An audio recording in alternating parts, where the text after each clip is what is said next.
Honor 50 Review. In 2019, Honor released the Honor 20, the company's first major global launch.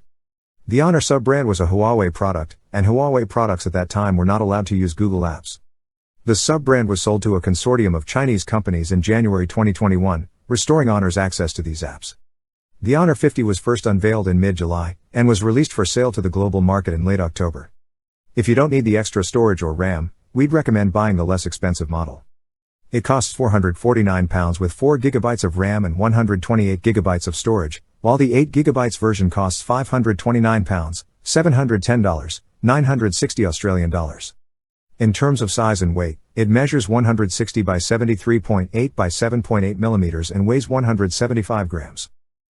The curved screen is comfortable to hold, but the subtle angles on the sides prevent accidental touches on the display edges. With the exception of a USB-C port, the phone has no 3.5mm headphone jack. You can buy the phone in black, silver, or green, but under certain lighting the latter appears gray. There is a camera bump on the back of the phone, consisting of two circles, one for the main lens and the other for the other three lenses in the flash. The Honor 50 has a 6.57-inch FHD Plus OLED with 120Hz refresh rate and 300Hz touch input. There is a cutout for the front camera in the center of the top edge of the display. A bright, colorful display with bold colors makes games and streaming videos look good.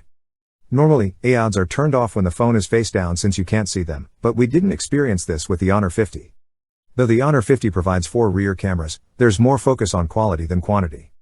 Cameras with 108MP sensors and 9:1 pixel binning take photos in which 9 pixels are combined into a single pixel. The sensor can then see lots of light and produce images that are 12MP.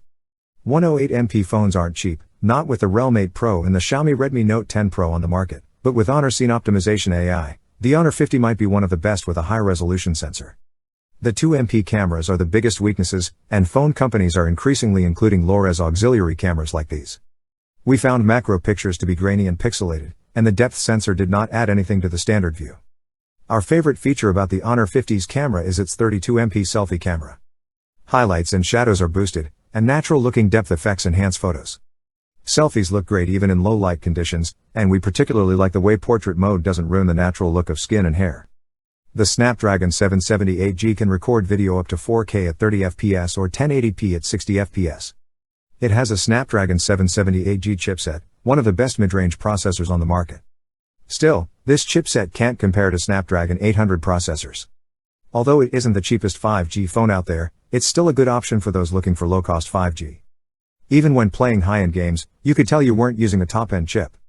In addition to Android 11, with Honor's Magic UI layered on top, there are Google apps on the mobile device, including Maps, Pay, and the Play Store.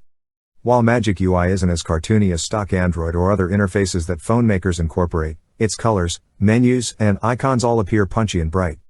The battery life of the Honor 50 is one of its best features. The battery easily lasted through a whole day, whether we were checking Instagram, playing games, or streaming music and Netflix. The 66 watts charging speed is pretty fast for a mid-range phone, though not the fastest. It took about 40 minutes to charge the device at that speed.